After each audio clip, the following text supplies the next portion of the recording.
A man in dark sunglasses, wearing an expensive black suit and carrying a fine Italian suitcase, strode purposefully towards me. I could smell the Givenchy cologne radiating off him before he reached me. The sun shone directly in my eyes as I stared at him, wondering where this would lead. "Hello, soldier," he said, shaking my hand with an iron grip. I saw his freshly cut hair and the slight bulge under his shoulder where he kept his pistol. The thought came rushing into my head, unbidden. Looks like a Fed. "Good afternoon, sir," I said, saluting him briskly. He swatted away the gesture. "You don't need to do that. In fact, you may be done saluting and polishing boots forever, soldier. I have a potential job offer for you, if we could speak in private." "What's your name?" "Agent Stryker. And I already know yours, Sergeant Toads." I looked into his mirrored shades, wondering what hid behind them. "I have a job for you, a real, God-honest career. You could be done with the Marines today, if you wanted." He looked over at the administrative building, the clear glass doors opening and closing as people came and went. He looked back at me, putting his hand on my shoulder in a fatherly way. "So, will you listen?" "Yes, sir," I said, and we walked into the administrative building, the blast of cold air conditioning feeling like a drink of water after wandering around the desert all day. He found a small, unoccupied office marked "Conference Room" and motioned me inside, closing the door behind us. I sat down in the small, poorly padded chair on the one side of the wooden desk, and he took the large leather one across from me. From my vantage point, I could still see outside. Marines passed back and forth on their way to whatever duties they needed to carry out, and support personnel came and went from the admin building and medical ward across the street. They reminded me of ants, constantly rushing forwards for the good of the hive. From far away, the lines of soldiers even looked like ants. "So," Agent Stryker began slowly. "Sergeant Jintao Toads, we finally meet." He said my name slowly, as if tasting its syllables, pondering what it could mean. "You certainly are an adept soldier. You graduated in the top 5% of your class from boot camp, and your IQ test shows you're in the top 1% of the American population. You have a bachelor's degree from UConn and also graduated from the top of your class there. Moreover, you have joint South Korean and American citizenship." I nodded at this, unsurprised. This was a man who did his research. "You speak fluent Korean?" "Yes, I speak Korean and English. I grew up with both of them." "Great," he said, clapping his hands together excitedly. "You are exactly what we need. I'm recruiting from the CIA, and we need someone experienced and competent. Someone who speaks the language and understands the culture. Would this mission fit you, soldier? What do you think?" "I don't know," I said truthfully. It felt like this entire encounter had come out of nowhere. It had an unreal quality to it.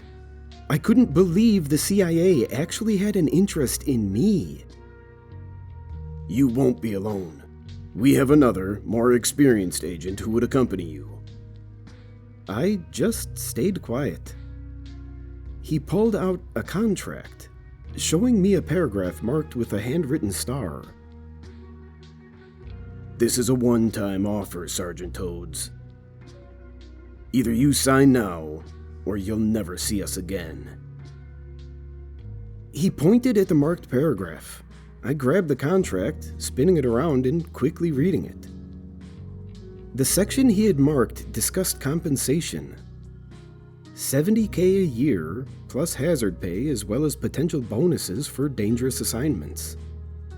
This was far more than my salary as a sergeant for the Marines, which was laughably small. "Okay, fine, I'm in," I said, smiling slightly. I shakily rose from my seat, and he did the same, extending his hand. We shook, and suddenly the future seemed bright, exciting, even limitless. I had 18 months of training after that, and then assumed the title of Agent Toads, an operation officer for the company.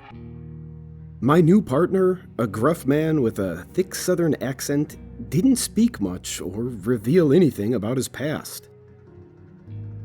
For my first assignment, I was told to go to a small office on the topmost floor of the building.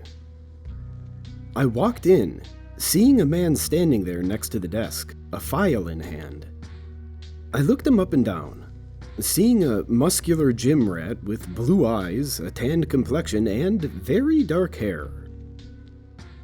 He didn't smile, his stony face just observing, seemingly seeing everything.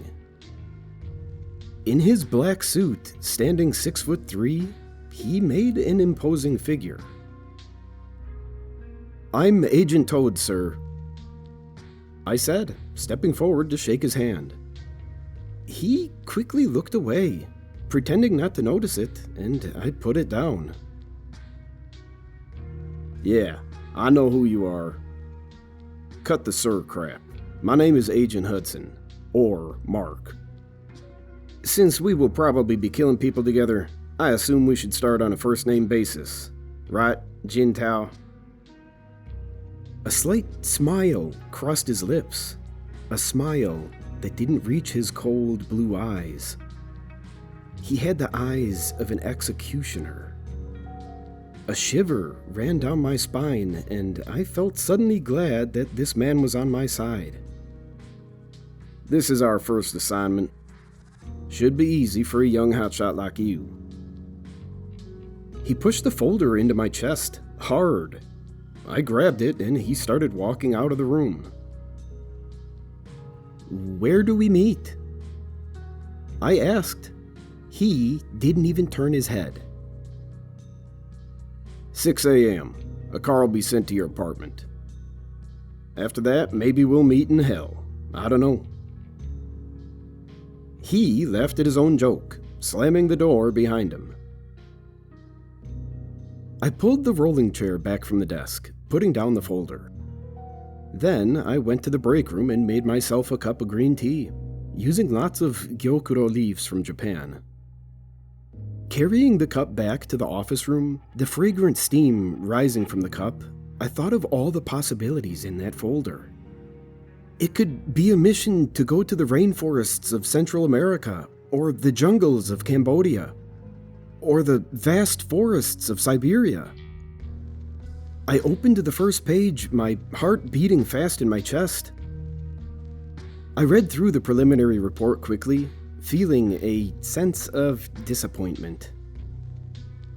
We were to go to the Democratic People's Republic of Korea, more commonly called North Korea. The orders said Mark and I would travel to a biological and chemical weapons facility near the Chinese border, find out as much information as we could, and travel back to the rendezvous point. It was fairly short on details from there, and I figured I'd find out more when the time came. I went back home, eating a big meal and getting some sleep, setting my alarm so I could shower and shave before the CIA car whisked me away, bringing me to new and exciting places. I dreamed that night of endless tundras and open oceans and forests filled with wonder. The car showed up at exactly 6 a.m. I saw Agent Hudson sitting in the passenger seat. An older man, probably in his 60s, sat behind the wheel. I had never seen him before. I got in the back seat. The smell of cologne and air freshener filled the car. A pleasant combination, like vanilla and flowers. I looked at the older man in the rearview mirror. He smiled at me, his dark eyes meeting mine. He stared at me for a long moment. "Agent Stryker recruited you, huh?" He asked, more of a statement than a question. I nodded. "He's a good man, Stryker. He recruited me too, all those years ago. My name's Al, by the way. I'm semi-retired, but I still drive for the company."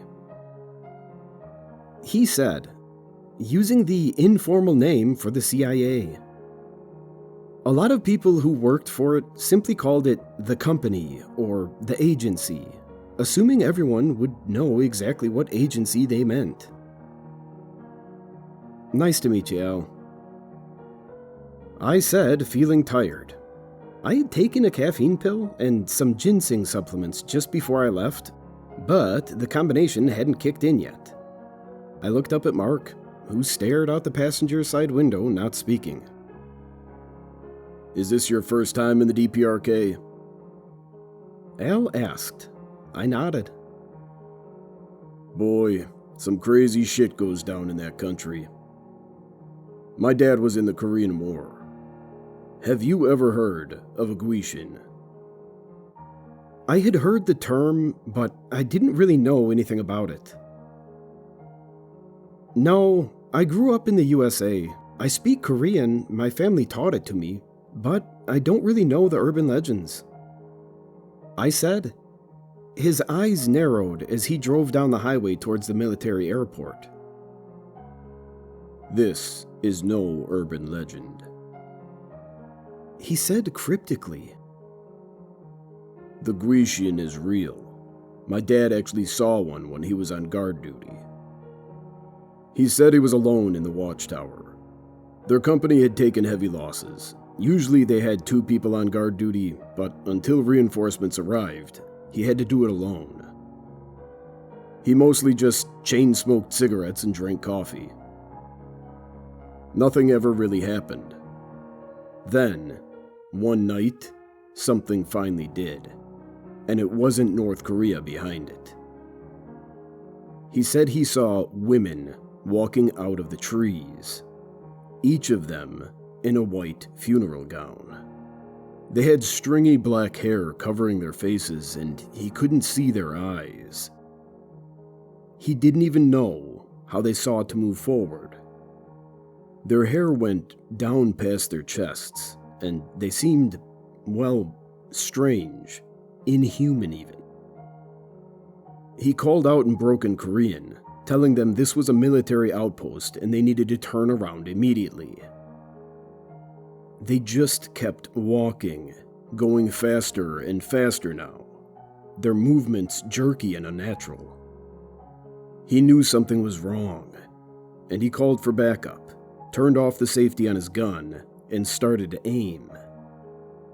He called out again, telling them he would be forced to fire if they didn't stop immediately. They started running towards the guard tower then, a dozen of them. And as they ran, the wind blew the hair back from their faces. He saw they had skulls beneath. Grinning, bloody skulls with pieces of rotted flesh still hanging off.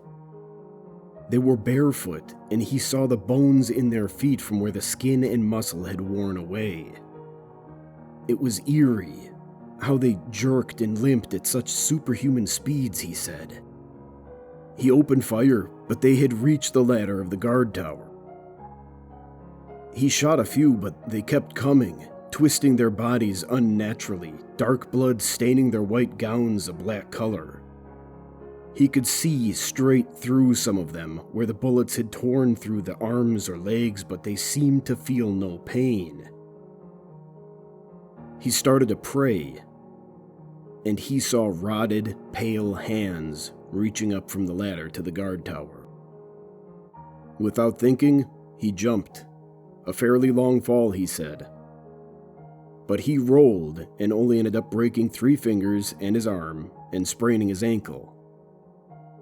In immense pain, he tried to run as fast as he could. And then, the reinforcements arrived. By the time they got to the tower, they found only trails of dark, clotted blood and some stringy black hair still on the deck where my father had been. He stopped talking, taking the exit to the airport. The silence in the car seemed deafening. He pulled up to the gate, showing his identification. The security guard let the gate rise and radioed something from his post. Soon, we were pulling up to the jet, and Al was waving goodbye to Agent Hudson and me. "Good luck, new blood," he said to me. "And remember, my story wasn't some campfire bullshit. There actually are things in those woods and in that country that aren't normal. And with all their biological and chemical weapons research, it may be much, much worse now." With that, he put his window up, turning the car around and driving away. A blur of black trim and squealing tires shining under the hot summer sun. On the flight over to China, Agent Hudson and I discussed the plan. We would sneak in through the relatively porous Chinese-North Korean border at the exact time when the guards were being changed. We had about a 5-minute window where the departing guard would brief the arriving guard in the station watchtower before coming back out. Moreover, we would be armed with various weapons. In addition to the Glock 30 I always carried in my shoulder holster under my suit, on the plane we had 2 Heckler & Koch 416 rifles, equipped with both fully automatic and semi-automatic switches. We had pre-filled magazines with dum-dums. Those are special bullets that would expand on impact and create catastrophic tissue injuries in any enemies we encountered. In addition, we had grenades. Lots of round blue M67s that would fragment and explode across an area 40 feet wide. And we had 2 very small guns with special needles filled with E-torphin, a quick-acting opioid usually used to sedate elephants or large mammals that would instantly put down any normal human. We also had opioid antagonists so that the person wouldn't stop breathing after receiving E-torphin. If we found any North Korean scientists or high-ranking officials and we thought we could take them out alive, we were supposed to try, using the tranquilizer gun. This was a secondary priority. If we could get them close to the border, then a few auxiliary agents would be in place to grab the hostages from us. The North Korean border guard could be killed if the hostage was deemed valuable enough. This was all off the books, and if we were captured and tortured, the US would immediately deny any involvement or knowledge, and say we were lone wolves or mercenaries. Before we knew it, we were landing in China, in an airfield surrounded by lush trees. A Chinese driver who didn't speak a lick of English was there, waiting. He took off quickly. I looked back at the sleek metal jet, wondering if I would ever see it again. He dropped us off seemingly in the middle of nowhere. We were on a deserted dirt road with deep potholes and large stones scattered all over. Next to us, a thick, dark green forest loomed, rising up into the mountains that stood like watching giants overhead. I knew somewhere in that mountain range, the border between China and North Korea stood. And there, our mission and the killing would begin. Though this happened 2 months ago, I still remember the eerie sensation that crawled over me then. As if my intuition knew of the horrors I would encounter that day. We had changed into camouflage suits before leaving the plane. The patches on the cloth, shades of black, green, and dark green, were designed to match the flora of this region. Without hesitation, Agent Hudson began to tramp off into the woods, leaving the dirt trail behind. We didn't talk on the walk. He checked an electronic compass in his pocket, seemingly adept at reading the bizarre, constantly changing numbers on the screen. He would occasionally stop behind a tree, pull out the electronic compass, then slightly change paths again. Soon, I saw a small clearing with a watchtower up ahead. Looking to my left and right, from our vantage point high up on the mountains, I saw more watchtowers peeking up from the North Korean terrain. They went on as far as the eye could see, spaced out in thick forests, their tops rising above the trees like snakeheads rising out of a pit. This is the crossing point, he whispered. Be ready for anything. I nodded grimly, and we walked forward. I took out my binoculars and saw the shape of a man on top of the tower. I was about to motion to Agent Hudson, but he had already seen it. He peered through his binoculars, frowning. Should we cross if there's someone still up there? I thought this was supposed to be the changing of the guard. He looked at me strangely. Look again, he whispered. I took out my binoculars and really inspected the figure. Through the dying light of the day, it was hard to make out details. But after 5 or 6 seconds, I had seen and realized enough. The man, wearing a North Korean military uniform, had been crucified against the watchtower. His eyes cut out and his skin peeled off. Someone must have skinned him alive and then put the uniform back on his mutilated body. We walked forward slowly, our HK-416 rifles raised. Soon, we reached the watchtower and found no one around it. We walked slowly up the stairs, making as little noise as possible, expecting an ambush. I came to the top of the tower and found the man's corpse with thick nails driven through his wrists and ankles. He hung from the wall around the topmost room of the tower, his head drooping. I saw letters written behind him in Korean, thick lines of black paint. And I looked and beheld a pale horse. And his name that sat on him was Death, and Hell followed with him. That's the Book of Revelations.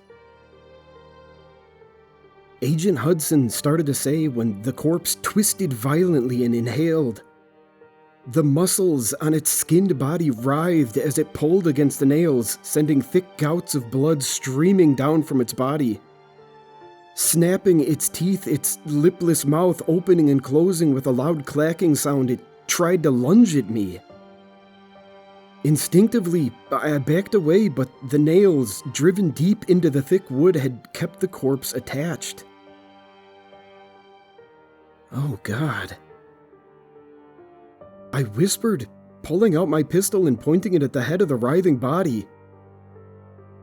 No, Agent Hudson said, his voice fierce and commanding. Don't fire any guns unless necessary. The sound could draw attention. It could draw the whole damn North Korean military. Just leave it there. We have a mission after all. My head seemed to clear, and I put the pistol away. We walked back into the tower and started descending the stairs, the corpse still gnashing and snapping its teeth at the air as we left.